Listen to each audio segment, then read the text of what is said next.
Oh man, invisible. I'm so excited to be here with you all today, and I'm just gonna get right into it. Buckle up. I'm a very visual person, but a lot of what I see, I don't see with my literal eye as much as in my mind's eye.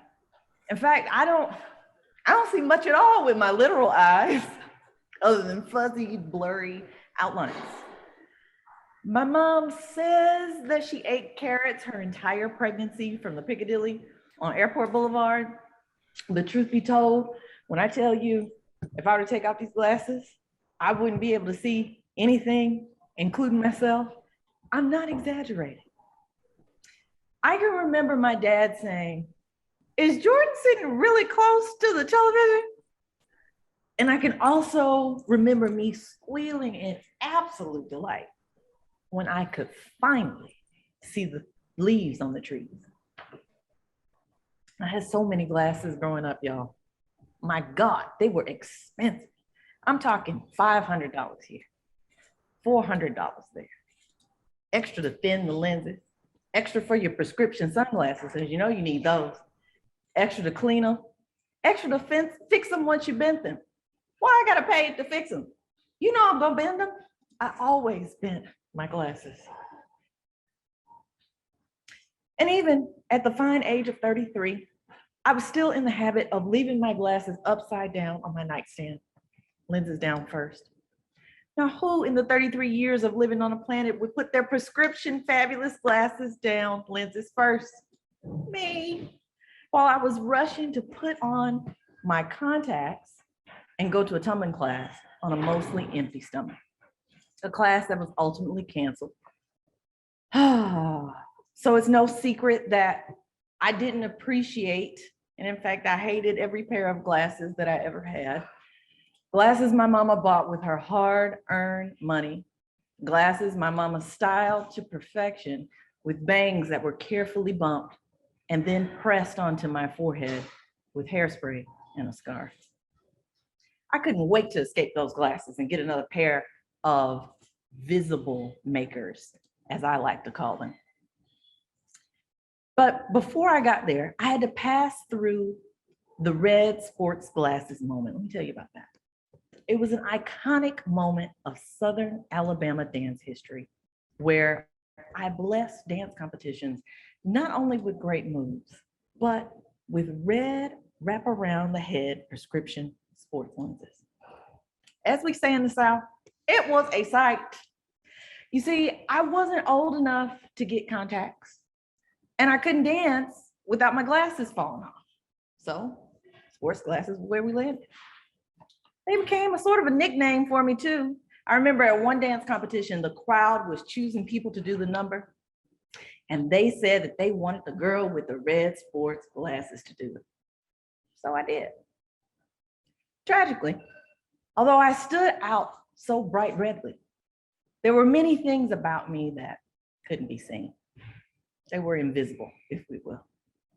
For example, I couldn't see how epic it was to not only exist, but to dance and perform with all my heart while wearing red sports glasses on a big head with a little body and a big booty, dressed in clothes that didn't match. But luckily, I could escape the discomfort of how I looked by getting lost in the music and the moves and my internal world. It was only with the passing of time that I could eventually see that little Jordy in glasses was an aesthetic, an icon, if you will. She had the kind of mishappen beauty that can only be created by puberty, the 80s, 90s, and a performance talent that refused to be hidden. My middle school beauty was invisible to me, but time eventually served as a visible maker of its own. I keep on saying visible makers instead of glasses to emphasize the fact that back in the day, those leaves were already on the trees, swaying in the wind and protecting the birds. I just couldn't see them. I needed help. And my awkward middle school beauty, so wrong, but so right, it too was there all along. I just couldn't appreciate it. I needed help. Which brings me back to this word invisible. Why do we use it? I find the definition to be a little bit weird, but let me see what you think. According to the dictionary, invisible is this state of being unable to be seen, not visible to the eye. It's an adjective that we use to describe an object that exists. And we are describing it as though its identity is one of invisibility, as though its defining characteristic is the fact that it can't be seen by us. We're not that important. The fact that a thing can't be seen, whatever it is, says more about the person who can't see it than it does the object itself. But I think that this way of defining things is some sort of a pattern for us. As humans, we have a tendency to define the identity of the other when we don't want to take responsibility for something, when we don't want to have our flaws or our needs to be implied. We define the other so that we can remain invisible, because sometimes being invisible is a superpower. So instead of saying, I can't see, I say it's invisible. And what are the consequences of that? Because our language creates. I would say that the consequences are that we leave ourselves outside of the story and unexamined. And we make it easier to discount the validity and the purpose of these supposedly invisible things. Why do we do it? Heck, I don't know why we do what we do. Humans are strange. But maybe it's because we feel dependent on the seen world in order to feel in control. It's what we know. And if you've ever believed that what you see is the whole picture, only to realize that there's much more available, that can be a really, really vulnerable place. That's the conundrum of our existence. Bacteria are alive and well and in a world of their own. In fact, they existed before we were here. Coronavirus is alive and well. She exists whether we can see her or not. These things aren't so much invisible as they can't be seen by us without help, without courage, without science, without whatever it takes. So we get a chance to take more, at least linguistic responsibility for our inability to see. And that would look like admitting where we need help or where we're unable. For example, the girl can't see the leaves. Her mom said she ate carrots her whole pregnancy, but she still needs glasses in order to see. The humans can't see the bacteria. They need the invention of microscopes in order to get to that level. The CEO can't sense the vibe in the room. She's too preoccupied with her own pain to hear about the pain of others. She needs a more empathic person to help her understand the emotions present in the room. Our questions don't always need to be what's invisible. They should be, or they could be, who can't see? Why can't they see? And what do they need in order to gain access? We need these visible makers. Visible makers are more important than we know. Sometimes they're glasses. Sometimes they're other people's thoughts. Sometimes they're even our furry friends. But what are other visible makers? Well, for one, emotional clarity can be an invisible maker. And what do I mean by that? I want to take you back to a time where an idea hit you. It might have felt beautiful, orgasmic even. Something new came down to visit you from the invisible realm, and you were so emotionally connected to it. But what happened after you got overwhelmed? What happened when you had other more tangible, more visible things to do than that big idea that was floating around in your head and your heart? That moment when things got emotionally shaky, that was the moment where emotional clarity could bring you back to what was truly trying to be seen. The idea. Emotional clarity is a huge and often underestimated visible maker that we must take more seriously.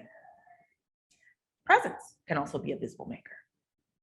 Mindfulness, actually being here in the moment of the now. I can never forget, I was at this meeting and there was this guy, and he was older and uglier than what I would have liked to have imagined sitting next to for the next hour of that time. But nonetheless, I was there and I was a little bit bored. And I was just looking and looking and looking, and I was really being judgmental. I guess I wanted Boris Kojo to be sitting next to me, but he wasn't available. So it was just me and this man. And I was looking at this man's skin. Something was weird about it. I don't know if it was the tone. It wasn't necessarily wrinkles. It was just something. And I didn't think it looked right. But I kept looking. And all of a sudden, I could see him. And I could see his skin. And I realized that his skin looked more like an art piece than anything else. And I scanned the rest of the room with those same eyes, and I started looking at the rest of the humans that were there as though we were all art pieces. The humans there didn't change. My perception was what had changed. It was like I was at the optometrist's office and he put one of those new lenses there, and I could finally see. We don't just have to make invisible things apparent to our eyes. We also get to make them apparent to our heart, to our other senses, our senses that go beyond. And we get to place them in an entanglement with belief and confidence and courage. You don't just see invisible things, you feel them too. You hear them, you sense them, you interact with them, you create with them. What's our responsibility to uncover these things that we may not know are there, but are affecting our every move? What is our responsibility to uncover the invisible and even be in relationship with it? I think it depends on the kind of life that we want to live. And I would say that it is, in fact, our primary work, especially in these days of climate change, of continued racial tension, days where we can't even just get everybody to do a simple thing like putting on a mask. It is our primary work to imagine new worlds in the way that we're uniquely purposed to do it. And that means an inevitable relationship with the invisible, a relationship with things that do not exist, or a relationship with things that do exist but are hidden somewhere. We need new ideas about ourselves and the world. We need new ideas about how we're going to work together, how we're going to forgive, how we're going to create. And ideas are largely invisible. They're some of the most important invisible things, and they live or die in the invisible soup of our emotions. Our lives and our worlds are created by our destinies, ideas, emotions, stories, beliefs, and values first, then by our concrete actions second. It's clear to me now more than ever that we require the invisible to live. So, what aspect of the invisible has the most of your attention? What if you spent a year focusing on one aspect of your invisible life and prioritizing it? What would happen? Humans could stand to do a lot better if we paid more attention to the miraculous existence of the unseen. The aspect that I have the strongest relationship with is ideas. I'm a master ideator. I have over 400 ideas, some math, some fabulous, that are listed in my special app. And I only started doing that in 2019, and I've existed for a much longer time. But ideas have been with me for forever. They've been my special friend that I've talked to. They've serenaded at me at night when I was troubled with the world, and they've always given me a sense of possibility. But even my relationship with ideas isn't perfect. I'm growing in my work purpose to spread ideas and inspire global change. Ideas and inspiration are this unseen that need to be seen, and I get to do a better job of interacting with them. I enjoy ideas, but I don't always listen to them fully. I get inspired by them for a moment, but I often return to my visible to-do list as the top priority. And ideas don't always make it at the top, if at all. But when I'm aligned with who I truly am, I'm in a constant state of openness to that which cannot be perceived easily, but is very, very real. I don't see things how they will happen necessarily. I see things how they could happen. My mind is constantly on a ladder in the clouds saying, oh, it's nice up here. What can we bring back down to earth? What's bigger? What's grander than what we've imagined? Are we ready to live in an ideas first reality? Because that's where I've been the whole time. I'm an only child. So y'all know I had to entertain myself. In an ideas first reality, the imaginary is actually more concrete and instructive than what's before us. Dreams give birth to reality, not the reverse. Ideas give birth to what's next. Our invisible lives lead us in ways that our visible creations could never imagine. The power of the invisible is to create. I'll say it again. The power of the invisible is to create. If you don't get anything else, I hope you will really sit with me in that one phrase, because I think it holds the answers to many of the questions that we're asking today. And it also, it brings me to this very imperfect model of looking at the world. You can look in the world in two ways. You can look at it as though the physical bones, the physical things hold us up, or you can look at it as though the invisible parts of the bones hold us up. Both are true, but one is really, really true. The whitish, sturdy bone of the human body is there, yes, but the invisible atoms of the bones, the science of that bone, that's what's really doing the work. And even beyond that, what's even more fundamentally true is that in between the spaces of those atoms and those molecules and all those different microparticles that I don't know the name of, is the real spiritual substance in the fabric of the universe that's managing to hold all of ourselves together. The invisible. And now we arrive at the part of this talk that, to be honest with you, I really don't want to have. But this part of the talk is probably the most important thing that I'll share. It's not my expertise, but I'd be a complete fraud if I didn't talk about it. And it's that aspect of the invisible that has helped me the most. And that's spirituality. To do this properly, we need to go back to like 1993. I was like 8. I had life figured out. And what I knew was that I had been here before, like a lot of times. I just had a feeling. I didn't have anything to back it up. I was a country little girl in Mobile, Alabama, surrounded by the Bible Belt, God and country. I didn't grow up really in a religious home, but religion was there in the way that religion is always there in the South. There wasn't any spirituality in the sense of connecting with a greater power separate from religious institutions. But one thing I knew for sure was that I had been here before. And I didn't know that thinking about reincarnation in this way was a spiritual notion. I would know stuff that I didn't have any business knowing, and I would say things that I didn't have any business saying. You met those types of kids, those ones who are what do we call them? Old souls. It was as though things were not just being said by me, but through me, from something way out there or for something way in here. But I wasn't spiritual and I wasn't religious, so I didn't interpret those things in that way. I was just smart. Curiosity and learning were my versions of a spiritual pursuit, and they felt like the closest thing that I had to a spiritual sense of love and adventure and freedom and possibility, while still letting me feel like a human, which was important to me.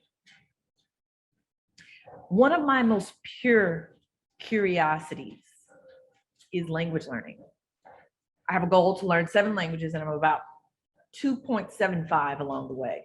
In fact, I invented a language learning method, and it all started on a school bus with my friend Patricia. who didn't even really like me in the first place, but I didn't understand why we couldn't be friends. So I got her on board. I can remember I was taking a Spanish class back then, great teacher, good times, all A's in an advanced class. But when Patty, who was from Honduras, spoke to me, all I could think was, not only do I not understand anything that you're saying, I also have nothing to say back. It was humbling for my little ego. And all I could think of was, something ain't right here. You mean to tell me I'm taking all these classes and making all these A's and I still can't speak this language? She was talking fast and sounded real nice. And I was like, oh, I want to do that too. But I was all the way over here and fluency was all the way over there. And the question was I going to make it up to the other side where Patty's good Spanish speaking self was?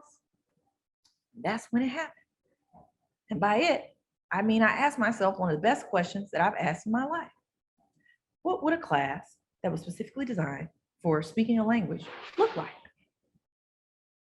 Because this one that I was making an A in, it couldn't have been designed for speaking because I can't say anything to Patty.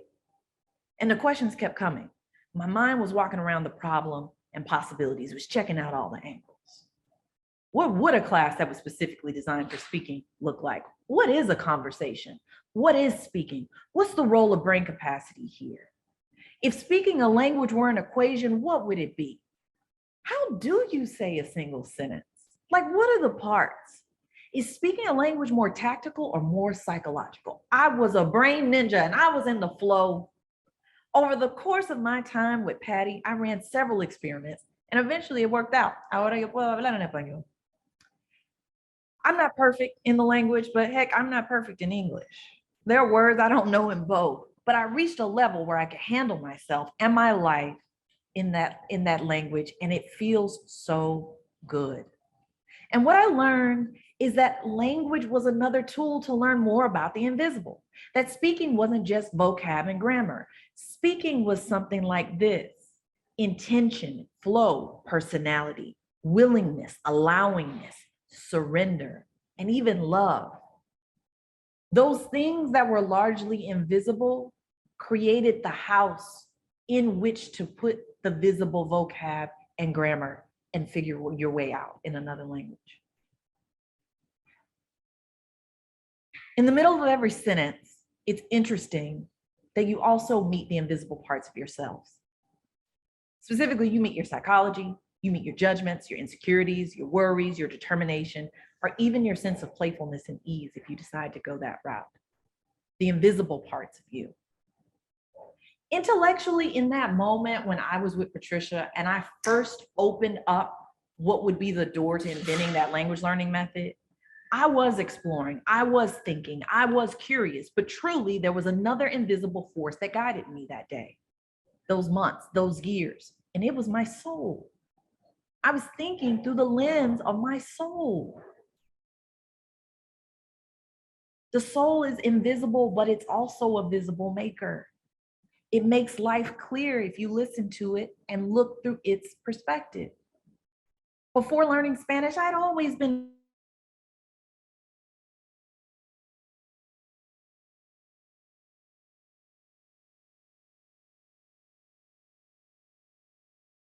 reincarnation thing. I guess those past lives just had a lot to say. Things like, you mean to tell me it's been 400 years and y'all still talking about racism? Things like, y'all still doing wars? And why is it hotter on earth than it was the last time that I was here? Like I told you, it's really clear to me that I've been here before, and that's my truth, which is hilarious because I'm really not that clear about much else spiritually. And I would come to find out on my travels on this earth, meeting some people who were psychic and able to see beyond, that hunch that I had about past lives, it was absolutely true. And that my love of the languages was tied to them. In fact, I had some type of a past life where I had spoken Spanish either as a first language or as a learned language. This whole experience that I'm talking about, taking you to this bus where I'm asking all these questions, this is the emotional clarity that I was talking about earlier. Emotional clarity as a visible maker. Was my frustration about not being able to speak Spanish real? Sure. It was going to be a long, long road. And, there were a lot of things ahead in learning the language and inventing that method. But I didn't stay there in that feeling of frustration. I rebounded from the frustration and bounced back into wonder, into confidence, into calm, because I was emotionally flexible enough to read the template of my soul. The silent volume of my spirit was confidently louder than anything else. What does the template of your soul say? Mine says, at least in part, learner, problem solver, possibility creator, dancer, artist, inventor. I heard those silent instructions more clearly than any frustration or any affirmation or applause. I was so connected in that moment on that bus to the bigger me, the invisible me, the critically thinking and curiously seeking part of me that needed to figure out how to speak that language because it was inevitable and automatic for my soul to be reunited with what it had already experienced. There was no visible setback that had a chance of getting in the way. A less emotionally clear me, a me without glasses, without these visible makers, would have unraveled in defeat and doubt. I would have waddled in a puddle of frustration because I was looking more at what was going wrong than what was going right, rendering my mistakes hyper visible and my inner talents and intellectual resources invisible.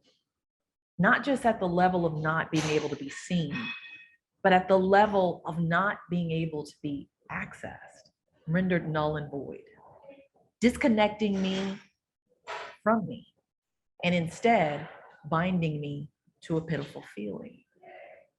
So I bring this back to say that I didn't know all this at the time, but when I was sitting on the bus with Patty in 1999-esque or whenever it wasn't just my brain that was leading me to stick to the language thing. It was my soul. My soul was creating me. The power of the invisible is to create.